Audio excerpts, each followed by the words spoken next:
Mag-Volcanology 101 muna tayo. Ano nga ba ang nangyari sa Bulkang Mayon noong Mayo 2 at bakit nagkaroon ng matinding ashfall sa ilang bahagi ng Albay?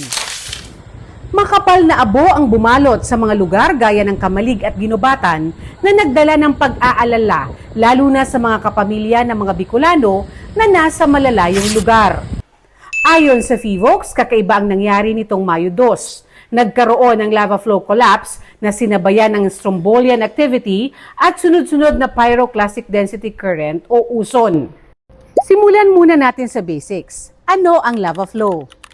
Sa loob ng bulkan, nariyan ang mga tinatawag na molten rocks o mga tunaw na bato. Mainit ito dahil para itong likido na nagbabaga.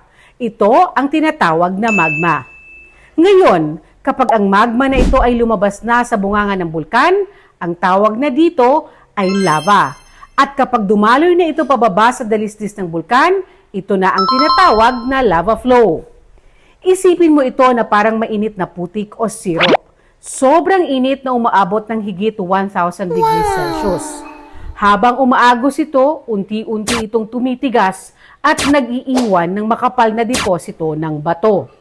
Ano naman ang lava flow collapse? Nangyayari ito kapag gumuho o nabasag ang bahagi ng lava flow. Kapag bumagsak ito, pwede itong magdulot ng pyroclastic density current o uson dahil dudurugin ang mainit na lava at hahalo sa gas at abo. Ito ang nangyari noong Mayo 2, alas 4:28 ng hapon sa bahagi ng Miisi Gali sa Daraga, Albay. Nagtagal ito ng mahigit kalahating oras. Nagkaroon din ng strombolian activity o mahina hanggang sa katamtamang pagsabog ng bulkan na naglabas ng bagong lava mula sa crater. Itinulak nito ang mga lumang deposito na lava at abo na naipon mula pa noong Enero.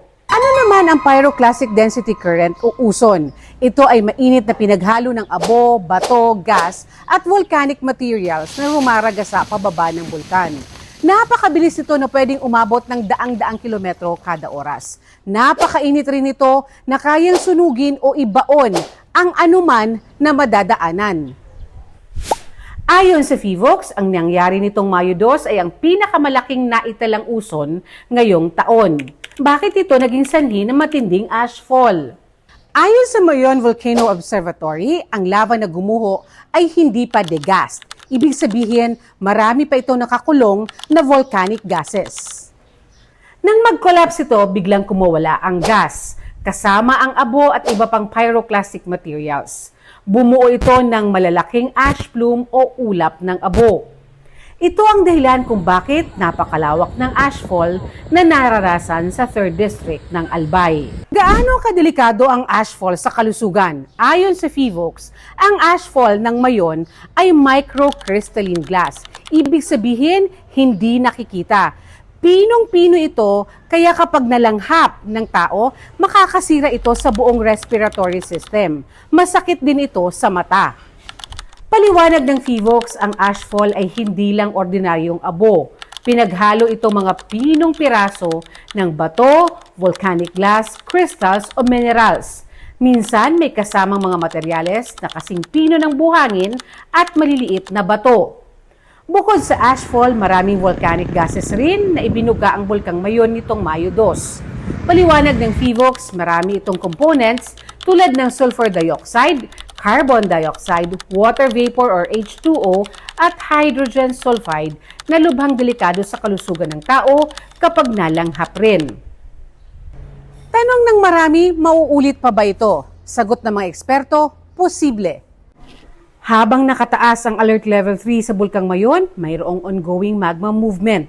Posible pa ang karagdagang eruptions at pwedeng maulit ang lava collapse at uson, lalo na sa mga daluyan tulad ng Miisi, Bunga at Basud Galis.